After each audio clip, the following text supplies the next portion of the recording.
Hello and welcome back to the Nitro RX podcast. I'm one of your hosts, Thiemo and I'm joined as always by my brilliant co-host, Nabila Tejba. How are you doing? I am doing well, thank you. Excited for a little bit of a gap before we do this double header showdown of the last round. So it's all building up. The excitement is building.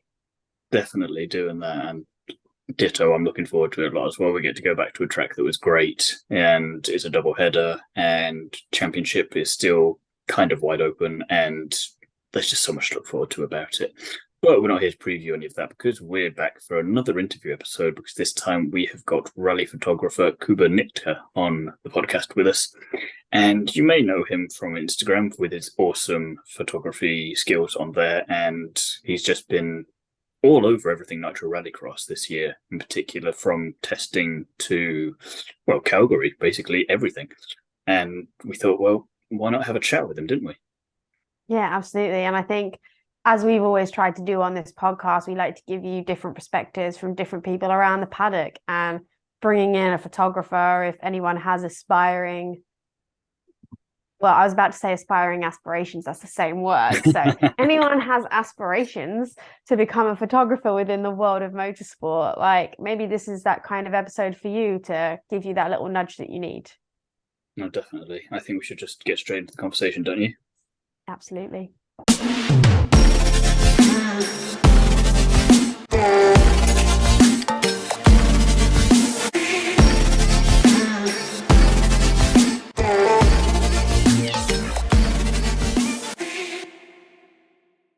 Hi, Kuba. Thank you very much for joining us on the podcast today. First of all, how are you?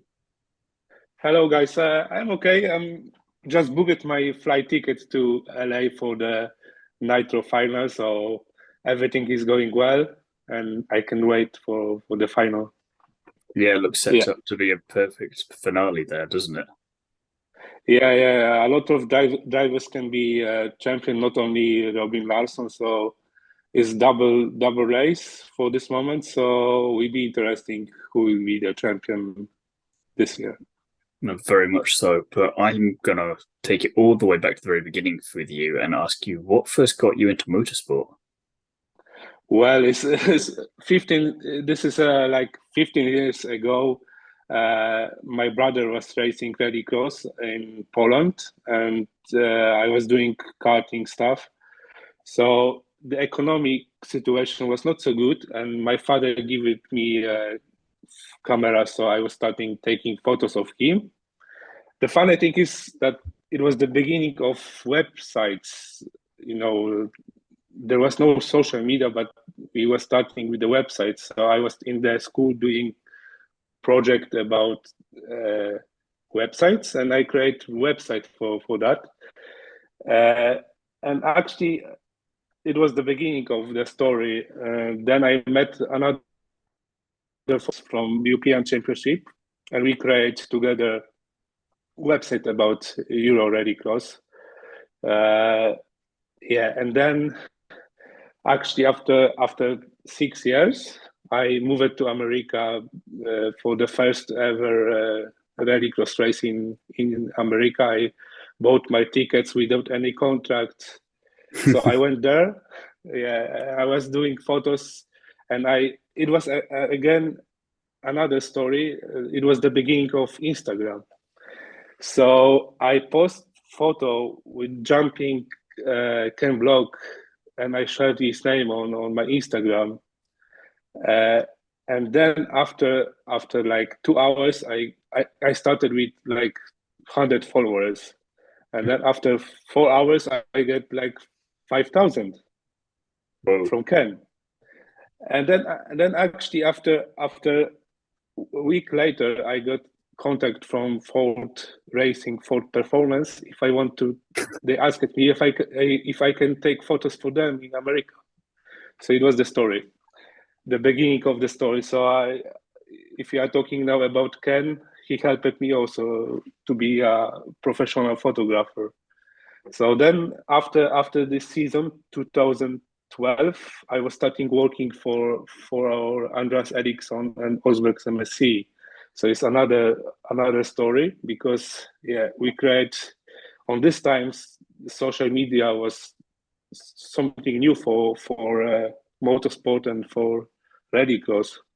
So together with Andreas Eriksson and drivers like Reni Snitis and Andreas Bakkerud, we create the style of social media in rallycross, because nobody was caring about social media on this time. But we was always first with photos and with the results from all the races. So this is the story. And I stopped now after 2 years ago. I stopped working for Andreas, and now I am like freelancer photographer working for so many teams and drivers around the world. So in total, it's now like 300 races in 15 years. I think it's more than 300 races. So this is the short story of my professional work. There's still a lot that we can unpack there, and that's a hell of a first photo and post to stick on Instagram, especially with the results that you got from that. Yeah. So the idea was that still working like that. So I am on the track taking photos, editing, and post. So it's like I'm not going with all the photos to home and working then. There's no reason for me. I have to do it now and post now. So this is my style of my work. So this is like I work. I suppose the 6 years, like you say, you skipped ahead quite a bit there, but as you say, short version, you probably honed your craft in photography a lot during that time and practiced and got sorted with what you knew would work and what wouldn't, so that when this did kind of come at the right time, then especially with social media, like you say, that probably helped a lot. Yeah. We are. This is like we are a community. You know, I am photographer. They have mechanics. They have. We are like one big family. Everyone is working for the success of the sport. I never been working on another motorsport because I love rallycross from the beginning. So I've been, when we had some races together with NASCAR in America, and I was doing some photos of NASCAR race. It was for me boring. Rallycross is because rallycross is for me so special. And in the 1 year we have like 6 rounds or 7 of Nitro, then we have World Championship, so some races in Scandinavia. So in total in 1 year it's like 30 weekends with rallycross. There is no time for practice between and before after race. So I suppose there's never really an off season, is there? No. Especially now when you have, I like that idea about racing in the winter time with Nitro on ice. So I'm just waiting for another race. So this is my lifestyle. I must say there's any time for any hobby or whatever.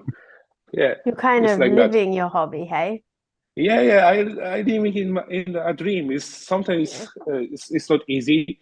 The pandemic time was special, because there was no races. Mm-hmm. But we did some races in Nordic countries like Norway and Sweden. So it was fun that we can have some races there. So yeah. That's really cool. So what was the first motorsport event you covered, and what was the experience like being on one of those first events that you had the chance to kind of almost live your dream of taking photos at these events? Yeah, it was in Poland. We had the European Rallycross Championship, and normally you must be 18 years old to get accreditation. But I was cheating. I was 16 years old, but I was tall. So I just put on the accreditation form that I'm 18, and I went there, and they give me the accreditation. And 2 years later, I was working for the club as international press officer. So it was also another funny story. So it was like that, and it was dream, because when you are young and you are on the another part of the track as spectators, and you can see the guys with big lens. They are like hunters. They are, we are hunters. We are looking for the action, for the crash, and I see that a lot of fans follow us on the track, and they ask Well, you have big lens. Yeah, I have big lens, but you can do also with a small lens. You can also have good photos. And they ask about settings of camera, so it's funny to help and to help another people because I had also some people that helped me and give some idea how to do it. So this is It's like drivers in some ways. You've got your own little following there of fans, maybe. yeah. And like 2 weeks ago in Calgary, I was doing some photos from the grandstand, and also there was some fans, and they asked me how I have to set up my camera. I helped them. Why not? This is hobby, and this is I can do it. Is no problem for me. No, Yeah. it's quite a cool thing to be able to do that and pass it forward to people who maybe they're only interested and just want to see just for a bit, but then again, you never know who might follow that and take it seriously, and then who knows where they may end up as well. So, like you say, why not help out if you enjoy it anyway? And like you say, you're living out your hobby and your dream there. So, if you can do that to help someone else do that, then why not? Yes. Well, I want to know then. Nitro RX is obviously still fairly new in the grand scheme of motorsport. It had its few one-off events, then it had its American Championship, and now it's gone global. So, how have you found covering Nitro Rallycross? It's the Nitro is totally different than European version of Rallycross. I know some fans are not the traditional fans from Europe. They are not so happy about that. But from another side, it was the same when electric cars was coming. They was talking that this is not really car and this is not racing and there was a lot of blah blah blah. But now the people start understand what is going on, and the cars are more powerful and there's more action, and especially with the nitro, those tracks are crazy though, and also yeah, I must say I like it, and I looking forward for the final England Helen because the track is also special, and yeah, I like Nitro, and I like the people that working for the Nitro, and for example, uh, we have always meetings with Nitro promoter about photography where we can stay, and they are always helpful. They help us to find good spots. I have always meeting with the safety officer and press officer. We are going around the track and looking for the places. And I must say this is the proper way to because like I told you before, the the main thing is that the we have teams, we have media, and we have promoter, and everyone should work together for the one big success. So I must say I very like Nitro. Do you have anything before Nitro like the gap jumps that you were able to photograph, or is this something that you found just because of Nitro now? Because it seems like something that only they've really done. I feel like in the past years we had only one track in Europe with a huge jump. It was Helios. And Nitro was coming with this idea about gap jumps, about big jumps, and now everyone's try to do the same. So this is the way, to get idea from another and make the sport bigger. So yeah, Has that been a new challenge for you for taking photographs of them, or gap jump? I must say, is the place is very dangerous. So we are using remote control cameras that help us because you can stay there. This is only the way to do it. Yeah, so like that. Yeah. Do you have a favorite photo that you've taken so far, and what's the story behind it? I must say there's a lot of photos that I like. Of course, the gap jumps, they are the best. And, when the cars are crossing, one is in the air, one is under the car. This is my best photos. I like them. So yeah, and I like now Nitro was starting doing this season night races. So when the sun is going down, this perfect. This is perfect background for the photos. So I must say that I like them also.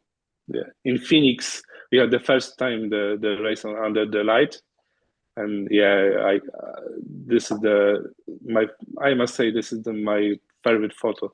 And of course, I like. Okay, I told you I'm the hunter, and we are hiking for some jumping and crash and stuff like that. Yeah, from Phoenix, Andreas Bakerud's role is my also favorite. I know this is dangerous, and yeah, he maybe lost the championship, but this is the part of the game. And it's always for great photos and great videos, Yeah. that's for sure. I know that. I can not tell you the amount of times you crash and the first thing people do is take a photo. It's hilarious. Yeah, that's right. Do you have then a favorite race of the season so far, either from just personal enjoyment or from a photography side of things, where you thought, oh yeah, this was just all really, really good photos? Personally, I was lucky to be on the first ever Group E cars test in Barcelona, and I must say it was the first time when you can see the car is moving, and when all the drivers are going out of the car and they are smiling and they say wow, for sure it was the best moment from something behind the scenes that nobody was lucky to get it, but I was there. So I was doing all the 3 tests, one in France and 2 in Spain, and then for sure Liden, he was special because I know how many people was working on this project, and especially I was so many times on Liden Hill, and they changed the track, and at the jump it was something special. And yeah, the first final there was, I will never forget that.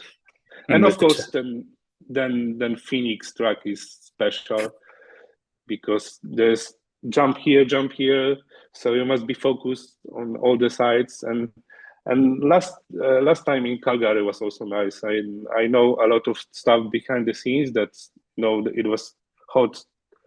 There was hot, and the ice was melting. So the Nitro team did great job with 50,000 people in 2 days. It was something special. So I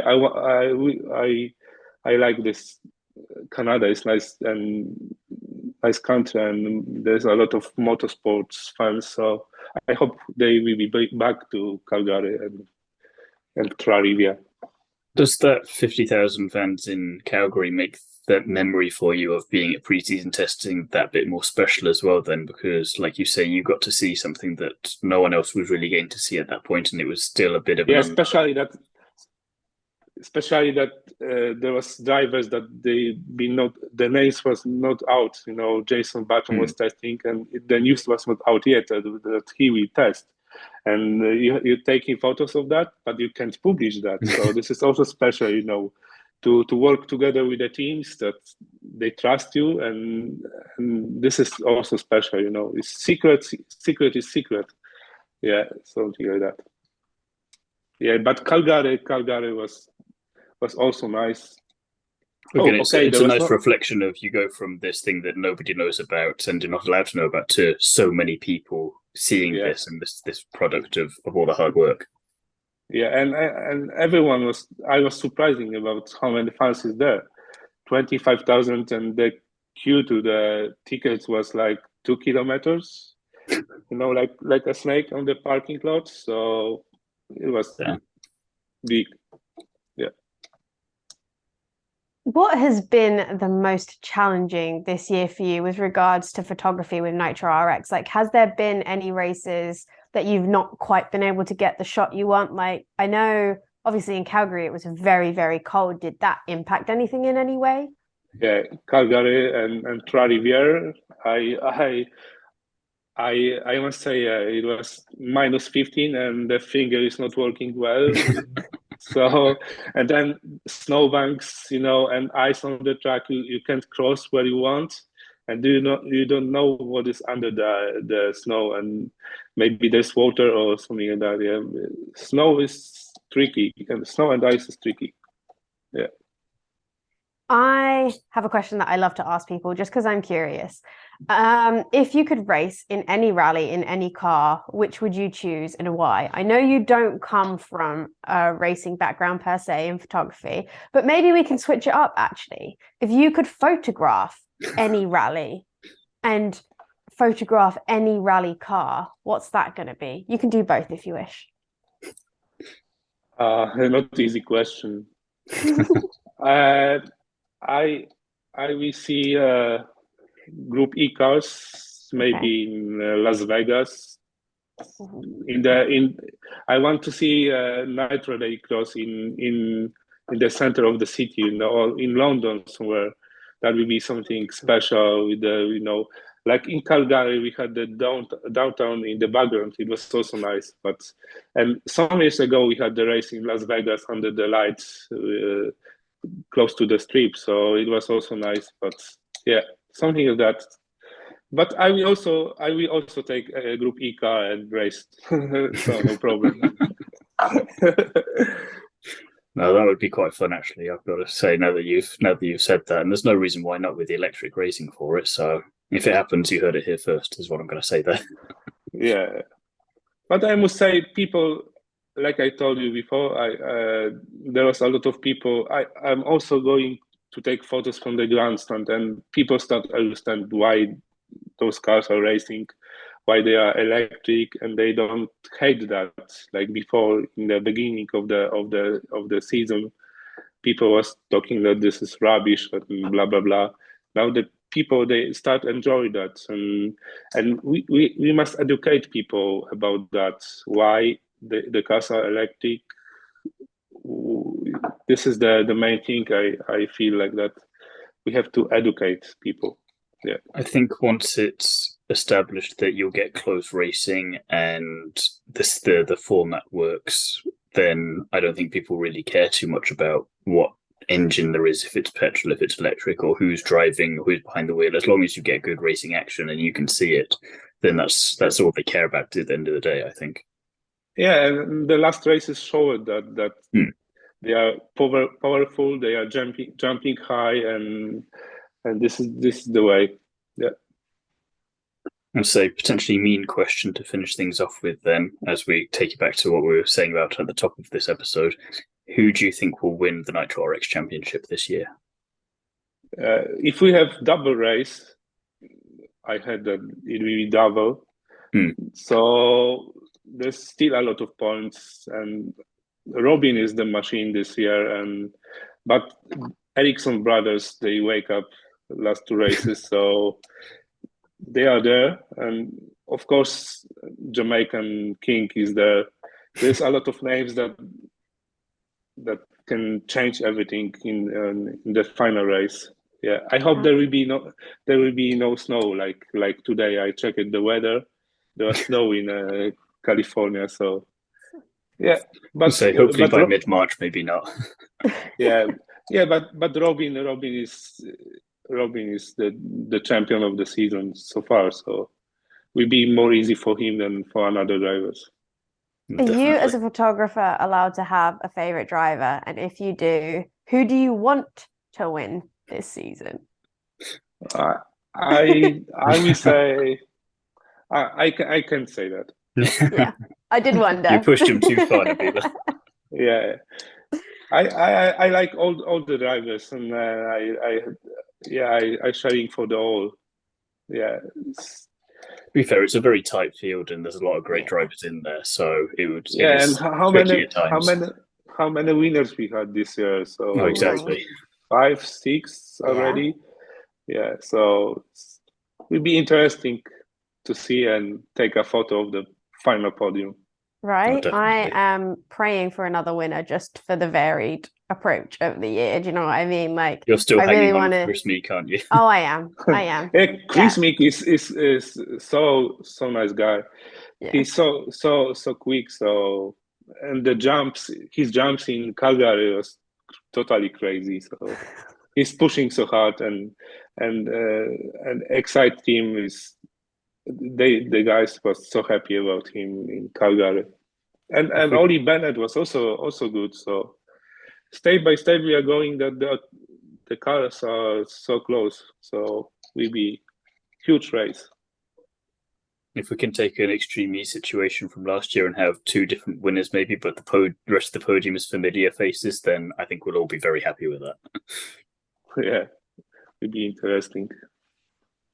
Well, it's been an absolute pleasure chatting with you today, and I want to thank you very much for coming on and talking with us. And I think we're both very much looking forward to seeing what kind of shots that you get from the doubleheader finale.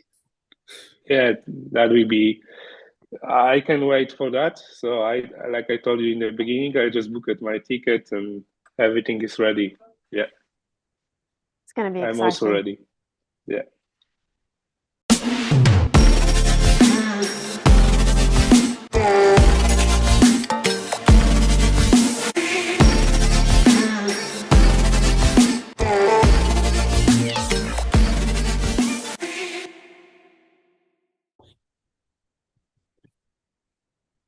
Well, I thought that was just a really enjoyable chat. He's a very down-to-earth guy, and the stories he had, I feel like there would be a lot more there for us to dig into at some point in the future. Oh, absolutely. And you can sit there and go, this guy had a drive from such a young age, kind of making up that he was 18 to be able to get media credentials. I did know as soon as he said that, you've got to be 18. You weren't, were you? No, and it's really fun because it's such a different arena of the sport that people don't necessarily give credit to. But let's be real, we wouldn't have the content and the fun images and the action shots that everyone desperately wants without the photographers. So sometimes they need a little bit of a plug too. And I'm excited to see more because his photos are incredible. Like, you look at these action shots, they really do know what they're doing. And I love that analogy of the hunter, because you don't really think about it, but I'm like, that's genius. If you're measuring that in terms of hunting, he is hunting at a very high level there with the photographs he's getting out of everything. Absolutely. And yeah, I'm excited to see more and see how these photographers, and because everyone's photography is completely different. They have a different story that they're trying to tell, and it's really nice seeing how, even though they're taking the same shot, there's like 3 or 4 different takes on that same shot.